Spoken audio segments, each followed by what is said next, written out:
কেমন প্রেমিক তুই বন্ধুরে। আবারও সাবিলা নূরকে দেখা যাবে শাকিব খানের নায়িকা হিসেবে। রকস্টার ছবিতে তাদের একসঙ্গে দেখা যাবে বলে গুঞ্জন উঠেছে ঢালিউডে। ছবিটিতে থাকবেন দুই নায়িকা, এই খবর আগেই প্রকাশ হয়েছে। তাদের একজন তানজিয়া জামান মিথিলা, আরেকজনকে নেওয়া হবে পাকিস্তান থেকে, এমন আলোচনাই চলছিল। তবে ছবিটির প্রযোজনার সঙ্গে যুক্ত একটি সূত্র জানাচ্ছে ভিন্ন তথ্য। ছবিতে কোনো পাকিস্তানি নায়িকা থাকছেন না। শাকিব খানের আগ্রহে বাংলাদেশি নায়িকাই যুক্ত হবেন এবং তিনি হতে যাচ্ছেন সাবিলা। সবকিছু ঠিক থাকলে শিগগিরই চুক্তি সম্পন্ন হবে। এর ফলে তাণ্ডব ছবির পর আবারও শাকিবের বিপরীতে তাকে দেখা যাবে।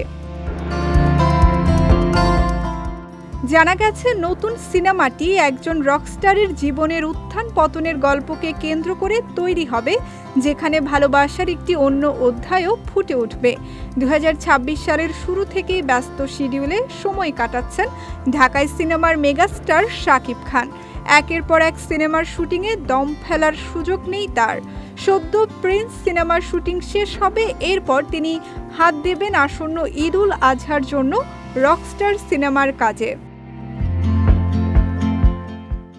জানা গেছে এই ছবিতে শাকিব খানের বিপরীতে প্রধান নায়িকা হিসেবে দেখা যাবে সাবিলাকে, আর দ্বিতীয় নায়িকা হিসেবে থাকছেন মিস ইউনিভার্স বাংলাদেশ তানজিয়া জামান মিথিলা।